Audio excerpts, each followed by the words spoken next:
Selamat pagi pemirsa, apa kabar Anda hari ini? Bersama saya Puji Lestari, inilah kabar Indonesia.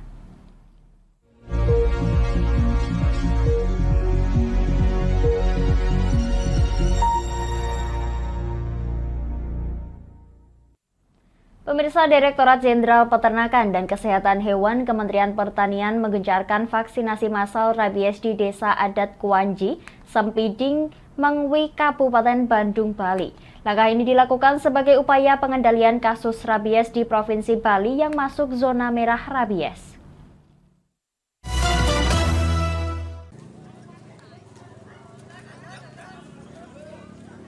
Direktorat Jenderal Peternakan dan Kesehatan Hewan (PKH) Kementerian Pertanian menggelar vaksinasi massal rabies di Desa Adat Kuanji, Desa Sempidi Mengwi, Kabupaten Badung, Bali, Rabu 28 Juni. Hal ini demi menekan angka kasus rabies di Pulau Dewata. Sekitar 81 ekor anjing dari desa adat setempat mendapatkan vaksin rabies. Dirjen PKH Nasrullah menjelaskan vaksinasi massal rabies ini juga dilakukan sebagai edukasi sekaligus upaya pengendalian rabies di Bali. Pemerintah Bali menargetkan tahun 2024 tidak ada lagi kasus rabies yang memakan korban dan zero rabies untuk hewan dan manusia pada 2028. Dan kami terus melakukan edukasi agar seluruh masyarakat bisa melakukan memvaksin anjing peliharaannya dan juga sekaligus mengandangkan dan mengikat agar tidak kemana-mana bisa terjangkit oleh anjing-anjing liar yang terjangkit, dan juga jika memang itu terjangkit tidak menggigit ke manusia. Masyarakat setempat pun menyambut positif penyelenggaraan vaksinasi massal rabies di wilayah mereka. Vaksinasi rabies tujuannya di sini adalah untuk mencegah penularan rabies. Jadi untuk di daerah kami diharapkan dengan adanya vaksinasi ini dapat mengurangi angka penularan rabies di masyarakat. Dinas Kesehatan Provinsi Bali mencatat sedikitnya terdapat 19.000 kasus gigitan hewan penular rabies selama periode Januari hingga awal Juni 2023. Akibat gigitan hewan penular rabies tersebut, terdapat 300 kasus positif rabies yang telah menelan 4 korban jiwa.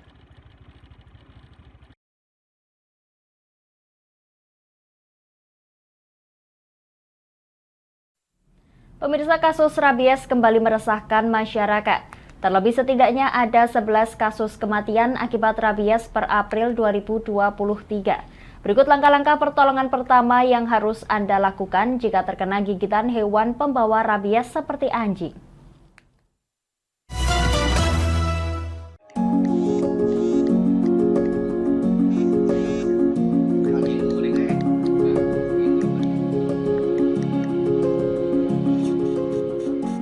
Ramai kasus rabies yang terjadi belakangan ini memicu kekhawatiran di masyarakat.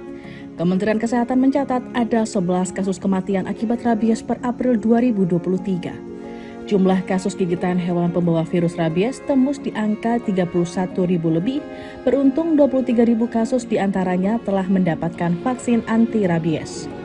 Kemenkes menyebut 95% penularan rabies terjadi akibat gigitan anjing dan sebagian kecil lainnya disebabkan gigitan hewan lain seperti kucing, kera, rubah, dan kelelawar. Jika terkena gigitan anjing, misalnya, ada langkah cepat yang mesti dilakukan sebagai pencegah penularan. Pertama, segera cuci luka gigitan dengan sabun atau deterjen dengan air mengalir selama 15 menit. Kedua, gunakan cairan antiseptik pada luka gigitan yang telah dicuci. Ketiga, segera menuju fasilitas kesehatan terdekat untuk mendapat vaksin atau serum anti rabies. Melapor ke Vaskes secepatnya menjadi penting, mengingat sebagian besar kasus rabies yang berujung kematian terjadi karena terlambat ditangani secara medis. Manusia yang tertular dan hewan pembawa rabies mempunyai gejala yang bisa diamati. Pada manusia, di tahap awal akan mengalami demam, badan lemas, hilang nafsu makan, sulit tidur, sakit kepala berat, sakit tenggorokan, dan nyeri. Tahap selanjutnya ada rasa kesemutan atau panas di lokasi gigitan, cemas, dan tahap sebelum meninggal dunia biasanya muncul fobia seperti fobia air. Sementara itu, hewan yang terkena rabies bergejala antara lain karakternya menjadi ganas, sulit menelan, lumpuh, mulut terbuka dengan liur keluar secara berlebih. Mereka juga biasanya akan bersembunyi di tempat gelap dan sejuk, ekor melengkung ke arah perut, kejang-kejang, hingga berujung kematian.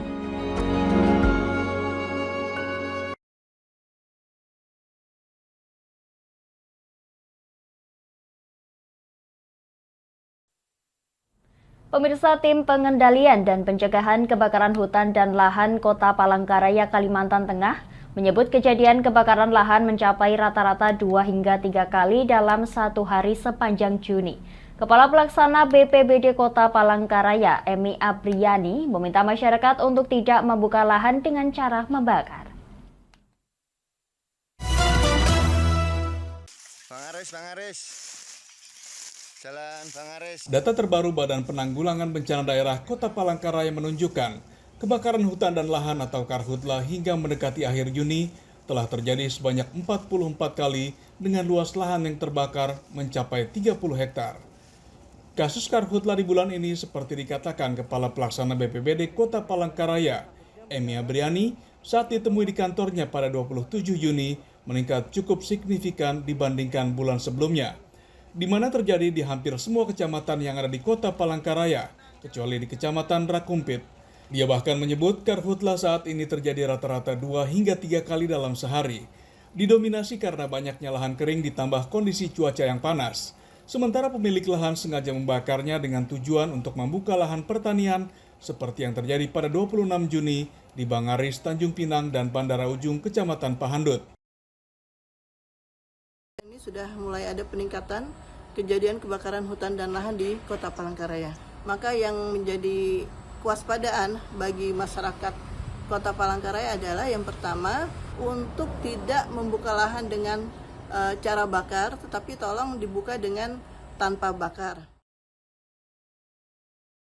Untuk menghindari api menjalar lebih luas, tim pemadam kebakaran gabungan kini terus berusaha memadamkan api meski sumber air di lokasi kadang bercampur lumpur.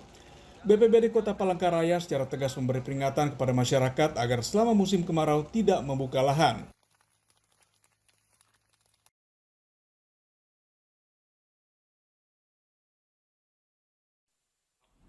Kami akan jeda sejenak pemirsa, tetap bersama kami di Kabar Indonesia.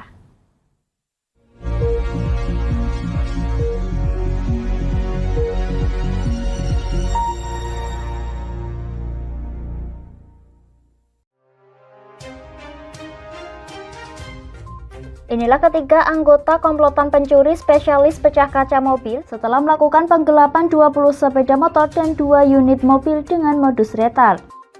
Merangkum semua peristiwa sebagai berita yang penuh fakta.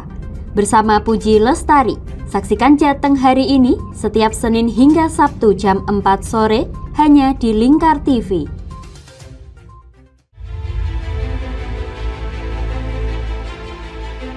Memberikan pinjaman uang kepada saya dengan bunga 8% per bulan.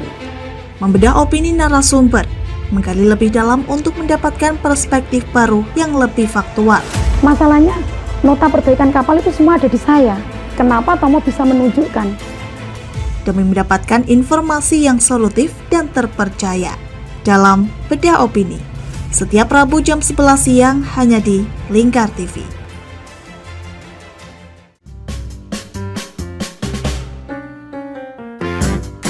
Mari pilih motif batik yang kamu suka di Batik Yuliati Warno. Memproduksi dan menjual batik tulis bakaran khas Pati dengan kualitas yang sangat istimewa.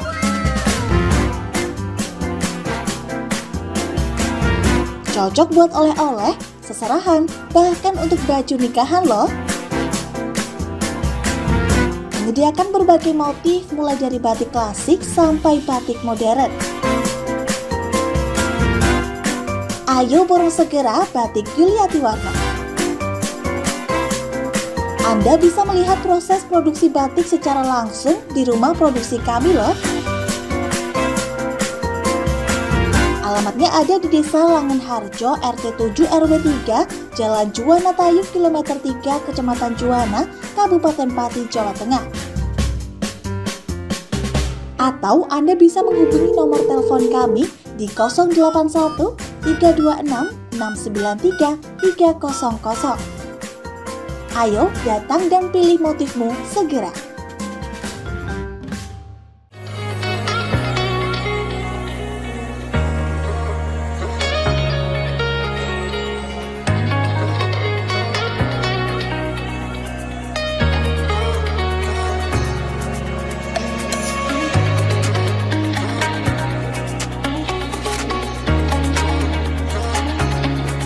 Hatta Kastor Pati, surganya alat tulis dan perlengkapan sekolah serta kantor.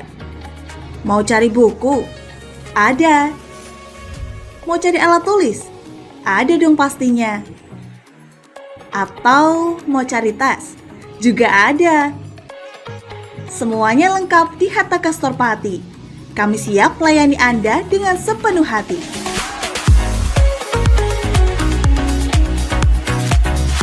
Alamat kami ada di Jalan Pemuda nomor 204, Kabupaten Pati. Buka dari jam 8 pagi sampai jam setengah 9 malam. Anda mau cari kami di e-commerce? Juga tersedia. Atau Anda bisa mengunjungi Instagram dan TikTok kami di @hattaka.official. Ayo, tunggu apa lagi? Penuhi kebutuhan alat tulis dan aksesoris sekolah serta kantor Anda di Hatta Kastor Pati. Ada buku, ada meja. Yuk beli di Hatta Kastor aja.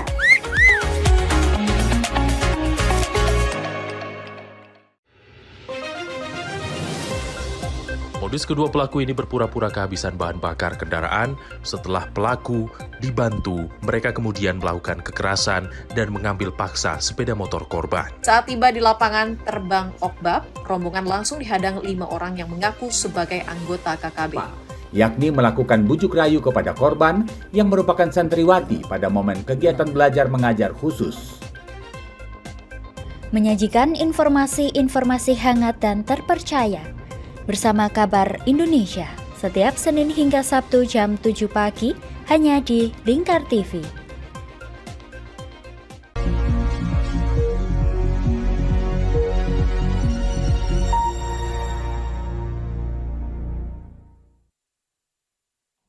Anda masih menyaksikan Kabar Indonesia pemirsa.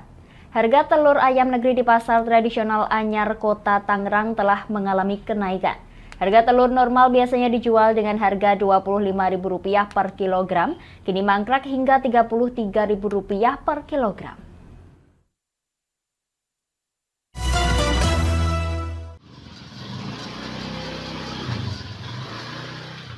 Harga telur ayam negeri di pasar tradisional Anyar, Kota Tangerang telah mengalami kenaikan pada Rabu 28 Juni. Harga telur normal biasanya dijual Rp25.000, kini merangkak hingga Rp33.000 per kilogram. Salah seorang pembeli mengaku harus mengurangi pembeliannya. Semula ia berniat membeli 1 kilogram telur, kini hanya setengah kilogram.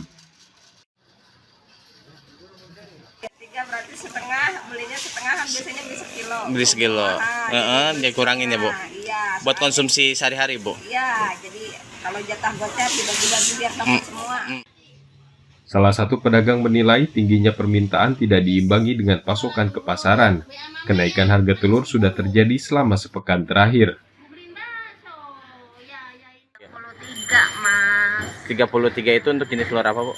Telur negeri, kalau puyuh 40, telur ayam kampung 3.000, asin 4.000. Nah ini dibandingkan dengan sebelumnya ada kenaikan atau seperti apa Bu? Naik. Naik berapa persen Bu kira-kira? Kemarin sempat 28 juga. Sempat 28. Sebelumnya, Kepala Dinas Perindustrian Perdagangan Koperasi dan Usaha Kecil Menengah Kota Tangerang, Suli Rosadi, saat ditemui pada acara Gerakan Pangan Murah mengatakan pedagang pasar akan diarahkan untuk menjual produknya ke sejumlah warung termasuk pelaku UMKM. Sementara Pemkot akan berupaya memfasilitasi cara ini demi menjaga stabilitas harga.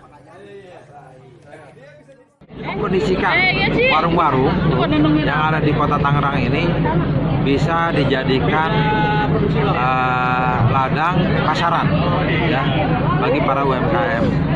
Dan sembako pun kita akan jadikan produk yang produk yang dijual di warung-warung ya. Mudah-mudahan ini upaya dari kita, selain kita membantu UMKM, produk di warung pun ini akan menjaga stabilitas terutama inflasi. Sementara itu harga daging sapi lokal relatif stabil dengan harga jual Rp140.000 per kilogram. Hal ini mengingat pasokan daging sapi meningkat pada Hari Raya Idul Adha.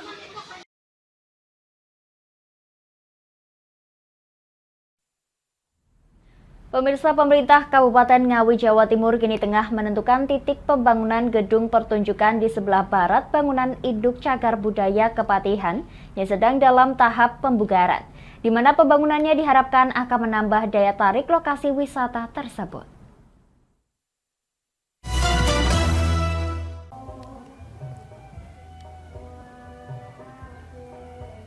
Pemerintah Kabupaten Ngawi saat ini tengah melakukan pemeriksaan untuk menentukan titik pembangunan gedung kesenian yang berada di bagian barat gedung Induk Cagar Budaya Kepatihan yang saat ini masih dalam tahap pemugaran.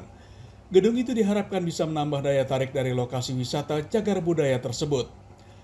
Proses revitalisasi bangunan Kepatihan sendiri, seperti dikatakan Bupati Ngawi Oni Anwar Harsono, saat meninjau lokasi cagar budaya pada 27 Juni, ditargetkan akan tuntas pada tahun 2024.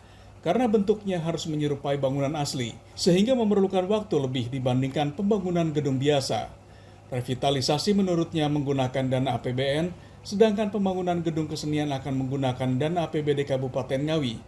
Gedung tersebut nantinya akan dilengkapi dengan sistem peredam yang baik, sehingga dapat digunakan untuk berbagai jenis pertunjukan.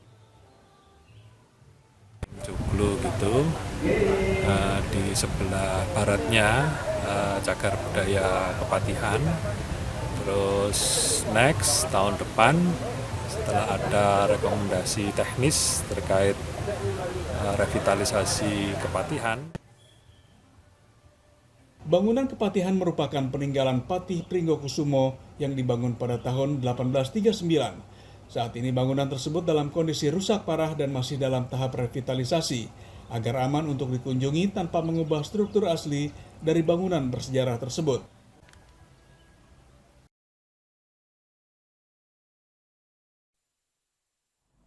Kami akan jeda sejenak pemirsa, tetap bersama kami di Kabar Indonesia.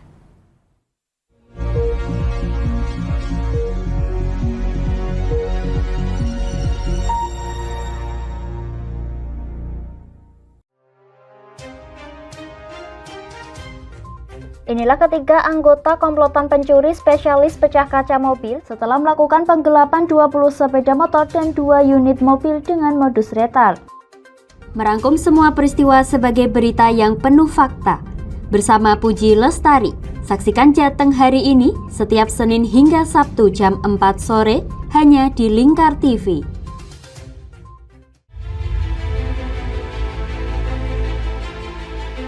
Memberikan pinjaman uang kepada saya dengan bunga 8% per bulan. Membedah opini narasumber, menggali lebih dalam untuk mendapatkan perspektif baru yang lebih faktual. Masalahnya, nota perbaikan kapal itu semua ada di saya.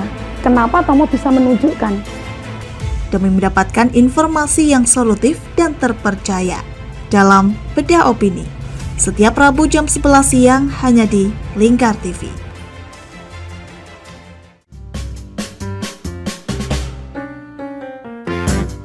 Mari pilih motif batik yang kamu suka di Batik Juliati Warno. Memproduksi dan menjual batik tulis bakaran khas Pati dengan kualitas yang sangat istimewa.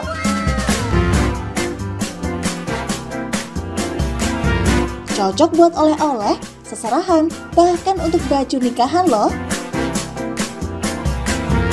Menyediakan berbagai motif mulai dari batik klasik sampai batik modern. Ayo borong segera Batik Juliati Warno. Anda bisa melihat proses produksi batik secara langsung di rumah produksi kami loh.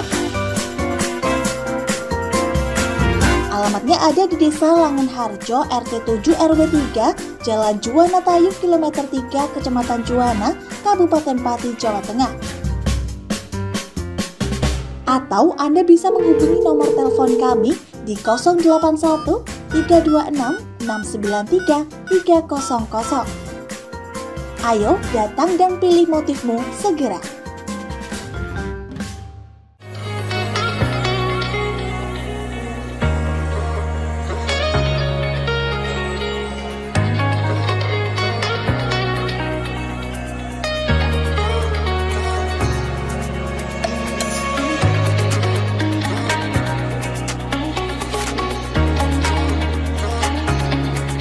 Hatta Castor Pati, surganya alat tulis dan perlengkapan sekolah serta kantor. Mau cari buku? Ada. Mau cari alat tulis? Ada dong pastinya. Atau mau cari tas? Juga ada. Semuanya lengkap di Hatta Castor Pati. Kami siap melayani Anda dengan sepenuh hati.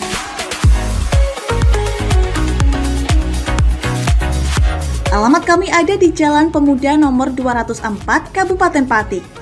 Buka dari jam 8 pagi sampai jam setengah 9 malam. Anda mau cari kami di e-commerce? Juga tersedia. Atau Anda bisa mengunjungi Instagram dan TikTok kami di @hattaka.official. Ayo, tunggu apa lagi? Penuhi kebutuhan alat tulis dan aksesoris sekolah serta kantor Anda di Hatta Castor Pati. Ada buku, ada meja. Yuk beli di Hatta Castor aja.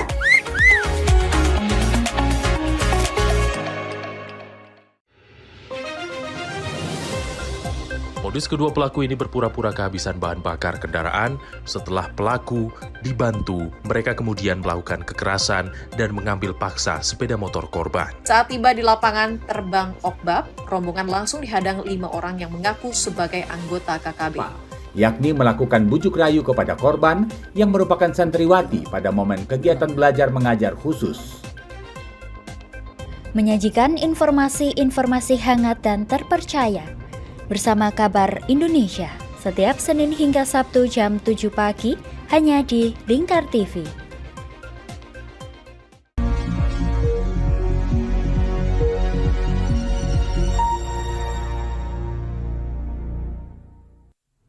Anda masih menyaksikan Kabar Indonesia pemirsa.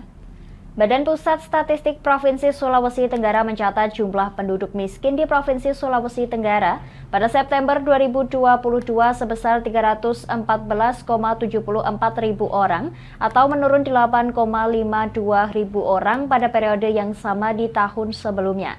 Terdiri dari persentase penduduk miskin perkotaan sebesar 7,22% dan persentase penduduk miskin perdesaan mencapai 13,60%.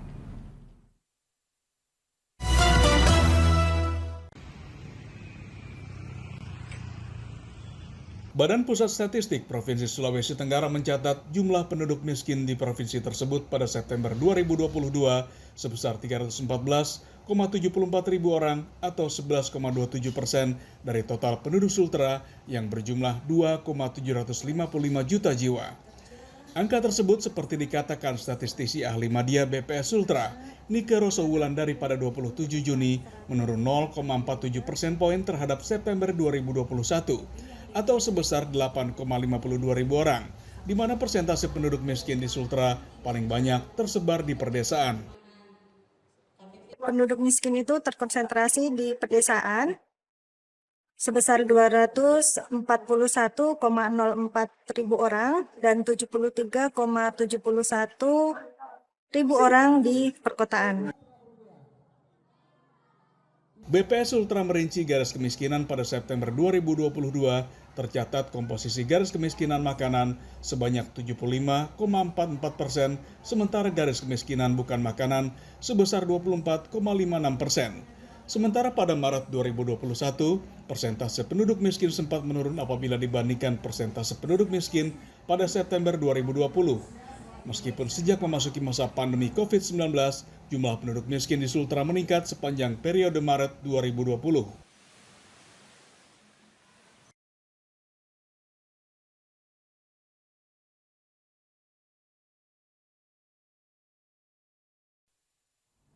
Pemirsa, penyelenggaraan Jakarta Fair 2023 telah mengantisipasi lonjakan pengunjung pada libur Idul Adha pekan ini.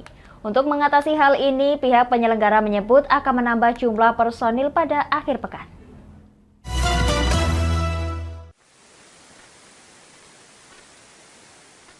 Pihak penyelenggara Jakarta Fair 2023 memastikan telah mengantisipasi peningkatan jumlah pengunjung saat libur Idul Adha dan akhir pekan, termasuk meningkatkan keamanan di wilayah G-Expo Kemayoran. Ditemui di Jakarta Rabu 28 Juni, Marketing Director G-Expo Kemayoran, Ralph Schuneman mengatakan, jumlah pengunjung Jakarta Fair saat ini telah mencapai 2 juta orang sejak dibuka 14 Juni lalu. Jumlah ini meningkat sekitar 10% dibandingkan periode serupa tahun lalu. Jumlah pengunjung berpotensi naik dalam periode libur dan cuti bersama Idul Adha yang dilanjutkan dengan libur akhir pekan. Untuk itu, pihaknya telah meningkatkan jumlah petugas, termasuk untuk memastikan keamanan pengunjung dari berbagai potensi gangguan, termasuk pencopetan. Kalau di weekend secara otomatis dari sisi keamanan, kebersihan, orang dari parkiran dan lain-lain, itu kalau nggak salah penambahannya lebih dari 30-40% jumlah personel yang bekerja. Karena kan waktunya kan juga lebih panjang dan lain-lain. Itu udah otomatis. Dalam gelaran Jakarta Fair tahun ini terjadi peningkatan peserta yang memamerkan kendaraan listrik, baik mobil maupun motor. Selain peningkatan jumlah peserta dan pengunjung, peningkatan juga terjadi pada jumlah nilai transaksi, yakni sebesar 20%. Pihak penyelenggara optimis nilai transaksi dapat mencapai 7,2 triliun rupiah hingga penutupan pada 16 Juli mendatang.